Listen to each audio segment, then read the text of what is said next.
दशा माता की 9वीं कहानी। पुराने समय की बात है। एक घर में जेठानी देवरानी रहती थी। वे दोनों निसंतान थी। वे मेहनत करके पेट पालती थी। दोनों व्रत पूजन कुछ भी नहीं करती थी। एक दिन दोनों प्रातःकाल गांव में आग लेने गई। उस दिन गांव में दशा माता का पूजन चल रहा था, इसलिए उन्हें किसी ने भी आग नहीं दी। आग न मिलने पर देवरानी जेठानी से बोली, आज हम दोनों का भी व्रत रहेगा। शाम को आग मिलने पर ही रसोई बनाकर भोजन करेंगे। शाम हो जाने पर जेठानी अपनी पड़ोसन के यहाँ से आग लेने गई। पड़ोसन ने आदरपूर्वक उसे बिठाया और जेठानी ने पड़ोसन से पूछा कि दशा माता का पूजन करने से क्या होता है। पड़ोसन ने बताया कि जिस बात की इच्छा करके डोरा लिया जाता है वह इच्छा पूर्ण हो जाती है। जेठानी यह सुनकर पड़ोसन से बोली, अगली बार जब डोरा लेना हो तो मुझे भी बताना, मैं भी डोरा लूंगी। जेठानी जैसे ही आग लेकर घर से बाहर आई तो उसे गाय चरकर आती दिखाई दी। ग्वाला पीछे आ रहा था। उसके कंधे पर एक बछड़ा था और एक गाय बछड़े को चाटते हुए चल रही थी। पड़ोसन ने ग्वाले से पूछा, तुम्हारी गाय के पहली बार प्रसव हुआ है क्या? ग्वाले ने बताया कि हाँ। पड़ोसन ने पूछा कि गाय ने बछड़ा दिया या बछिया? ग्वाला बोला, बछड़ा है। यह जानकर जेठानी से पड़ोसन ने कहा कि घर जाकर दशा माता का डोरा ले लो। 9 दिन तक व्रत रखकर कथा सुनना तथा 10वें दिन सिर सहित स्नान करके पूजन करना। दशा माता चाहेगी तो 10 दिन के भीतर ही तुम्हारी मनोकामना पूर्ण हो जाएगी। जेठानी ने घर जाकर सारी बातें देवरानी को बताई। दोनों ने दशा माता से मनौती मांगी कि यदि हम दोनों की संतान होगी तो हम सुहागिनों को न्योता देंगे। दोनों ने दशा माता का डोरा लिया। दशा माता की कृपा से डोरे की पूजा से पहले ही दोनों देवरानी जेठानी गर्भवती हो गई।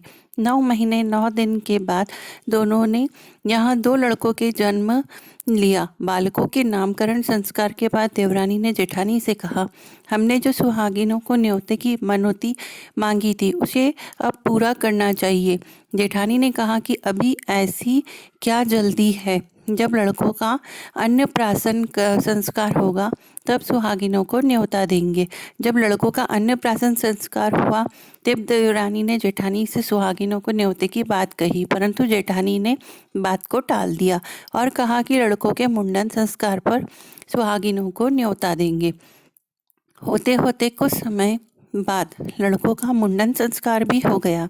देवरानी ने जेठानी को सुहागिनों के न्योते की बात कही। जेठानी बोली, लड़कों की सगाई के बाद ही सुहागिनों को न्योता दिया जाएगा। लड़के बड़े हो गए, उनकी सगाई हो गई, परंतु जेठानी ने अब की बार भी सुहागिनें नहीं न्योता दिया। जेठानी बोली, जिस दिन लड़कों के फेरे होंगे उसी दिन सुहागिनों को न्योता देंगे। इस पर देवरानी बोली, बहन तुम्हारी जब इच्छा हो तब सुहागिनों को न्योता देना, परंतु मैं तो लग्न के दिन ही सुहागिनों को न्योता दूंगी। देवरानी ने लग्न के दिन ही सुहागिनों को न्योता दिया, परंतु जेठानी ने कुछ भी परवाह न की। लग्न के बाद मात्र का पूजन करके दोनों दूल्हे बारात सजाकर बैंड बाजे सहित ब्याने चल दिए। देवरानी के बेटे का विवाह बड़े धूमधाम से सकुशल पूर्ण हो गया, परंतु जेठानी ने सुहागिनों को न्योता नहीं दिया था, इसलिए दशा माता ठीक फेरों के समय उसे उठाकर ले गई। दूल्हे के सहसा गायब हो जाने के कारण वर कन्या दोनों में हाहाकार मच गया। उसकी बारात खाली हाथ लौटकर घर आई, परंतु लड़की की माता बड़े संकट में पड़ गई। इस अतब्याही लड़की से कौन विवाह करेगा? पड़ोस की चतुर सुहागिनों ने लड़की की माता को समझाया कि ब्याह का जो सामान बचा है उस सामान को लड़की के हवाले कर दिया जाए। लड़की भिखारियों को सदाव्रत देने लगी। एक दिन एक साधु तीर्थ यात्रा करता हुआ वहां आया। गांव से घने जंगल में एक पीपल का पेड़ था। लोग इस पीपल के पेड़ को पारस पीपल कहते थे। उसी पेड़ पर दशा माता का निवास था। साधु चलता चलता शाम को उसी पेड़ के नीचे ठहर गया। झाड़ूदार ने आकर उसी पेड़ के पास के मैदान में झाड़ू लगाई। भिस्ती ने मस्क से वहां पर छिड़काव कर दिया तथा माली ने यह फूल बिखेर दिए। तब अनेक देवता अनेक प्रकार की पोशाक पहनकर आने लगे तथा स्नान स्थान पर बैठने लगे। सबके बाद स्वर्ग के राजा इंद्र का सिंहासन उतरा। इसी के साथ स्वर्ग की अप्सराएं आकर सिंहासन के चारों ओर नाचने लगी। उसी समय अधब्याहे लड़के को गोद में लेकर दशा माता पीपल के पेड़ से नीचे उतरी।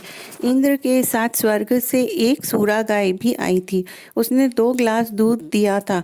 लड़के ने अधब्याहे के भाग का 1 गिलास अलग कर दिया गया, दूसरे गिलास का दूध भी पी लिया। जब तक अप्सराओं का नाच गाना होता रहा, दशा माता लड़के गोद में लेकर बैठी रही। प्रातः काल होते ही देवताओं का दरबार भंग हुआ। साधु भी वहां से चलकर गांव में आया। साधु महाराज ने भिक्षा मांगते मांगते अधब्याहे लड़की के घर पर पहुंचा। लड़की ने आदरपूर्वक साधु को बिठाया और भोजन तैयार किया। लड़की ने 3 पत्तल परोस कर रखे।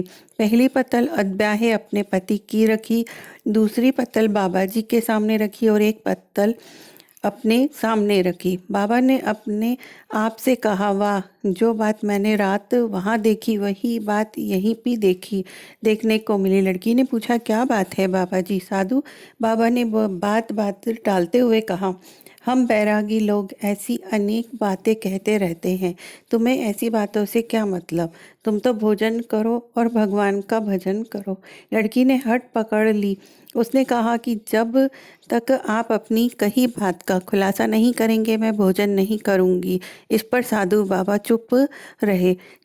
तब लड़की बोली कि आप साधु हैं तो मैं सती हूँ। आप या तो अपने कथन को स्पष्ट कीजिए, आपने रात में क्या देखा, नहीं तो मैं आपको श्राप दे दूंगी। तब साधु बाबा ने रात का सारा किस्सा कह सुनाया। यह सुनकर लड़की ने बाबा के साथ पीपल के पेड़ के पास जाने का निश्चय कर लिया। साधु बाबा आगे आगे चले और लड़की उनके पीछे पीछे चलती रही। साधु बाबा लड़की को पारस पीपल के पास छोड़कर चले गए। संध्या होने पर नित्य की तरह जमादार ने झाड़ू लगाई, भिस्ती ने अपनी मस्क से पानी का छिड़काव किया और माली ने फूल बिछाए। देवताओं के राजा इंद्र आए।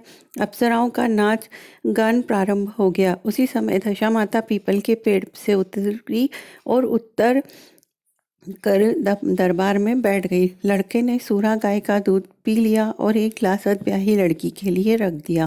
जैसे ही लड़की ने दूध का गिलास मुंह पर लगाया, त्यों ही लड़की दूसरा गिलास हाथ में लेकर वर के सामने आ गई।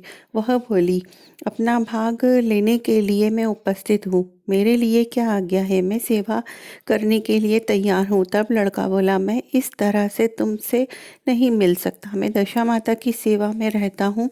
मुझे अभी दरबार में जाकर दशा माता की गोद में बैठना होगा। यदि तुम्हें मुझसे प्यार है तो दशा माता को प्रसन्न करके उनसे मुझे अपने लिए मांग सकती हो, तब मैं तुम्हारा हो सकता हूँ। लड़का दूध पीकर दशा माता की गोद में जाकर बैठ गया। लड़की अप्सराओं के साथ नाच गान में लग गई। जब सवेरा हुआ तो दशा माता ने इस नई लड़की को बुलाकर पूछा, तुम कौन हो? तुम्हारे नाचने से मैं बहुत प्रसन्न हुई। जो कुछ मांगना चाहती हो मांग लो। लड़की ने दशा माता से वचन ले लिया कि वह उसे उसका पति प्रदान कर दे। तथास्तु कहने पर लड़की ने दशा माता से अपने पति को पकड़ कर कहा, मुझे यही चाहिए। दशा माता ने कहा, तूने मांगा तो बहुत, परंतु मैं वचन दे चुकी हूँ, इसी कारण मैं तेरे पति को तुझे वापस देती हूँ। राजा इंद्र ने पूछा कि भगवती, यह सब क्या राज है? मैं इस राज को जानना चाहती हूँ। तब दशा माता ने बताया कि यह लड़का मेरे वरदान से ही प्राप्त हुआ था और इसकी माता ने अपना वचन पूरा नहीं किया, इसी कारण मैं इस लड़के को विवाह मंडप से उठा लाई। यह लड़की इसकी अधब्याही पत्नी है और पतिव्रता है। पतिव्रता होने के कारण यह देव समाज में पहुंचकर मुझसे अपना पति मांग रही है। दशा माता के ऐसे वचन सुनकर इंद्र सहित सब देवताओं ने वर वधु को आशीर्वाद दिया, उनके ऊपर पुष्पों की वर्षा की। तब तक साधु बाबा भी वहां पर आ गए। साधु बाबा दूल्हा और दुल्हन को साथ लेकर गांव की ओर चल पड़े। जब ये तीनों गांव के समीप पहुंचे तो गांव वालों ने दूल्हा दुल्हन को देखकर लड़की के पिता को सूचना दी, तुम्हारी पुत्री एवं दूल्हे के साथ आ रही है।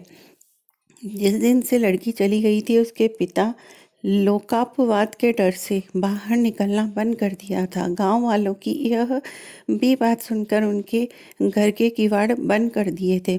उसने समझा लड़की साधु बाबा के साथ आ रही होगी, इसलिए लोग मेरा उपवास उड़ा रहे हैं। जब गांव के गणमान्य व्यक्तियों ने भी वही बात बताई, तब उसने घर के किवाड़ खोले और बाहर निकला। जब उसने सचमुच अपने द्वार पर लड़की और दामाद को खड़े देखा तो उसकी प्रसन्नता का ठिकाना नहीं रहा। लड़की के पिता ने इसी खुशी के मौके पर बहुत दान पुण्य किया और फिर से विवाह की तैयारी की। लड़की ने अपने माता से कहा कि इस तरह से विवाह नहीं होगा। पहले दूल्हे की माता सुहागिनों को न्योता देकर बारात लेकर आए, तब विवाह में नेक पूरे किए जाएंगे। लड़की के पिता ने लड़के के घर पर खबर भेजी। लड़के की माँ ने पहले सुहागिनों को न्योता दिया, तब बारात चली। बड़ी धूमधाम से विवाह हुआ। वर वधू दोनों अपने घर आ गए। वधू की खुशी में लड़के की माता ने दोबारा सुहागिनों को न्योता देकर इसी प्रथा को वापस से पूरा किया। उसी समय से विवाह के दिन वर के घर पर सुहागिनों का न्योते की प्रथा चली आई। दशा माता ने जिस तरह सती की दशा बदली, वैसे ही वह सबका कल्याण करे। आप भी दशा माता का व्रत कीजिए और अपने घर की दशा को बदलिए और साथ में सबकी सफलता की मनोकामना कीजिए। धन्यवाद।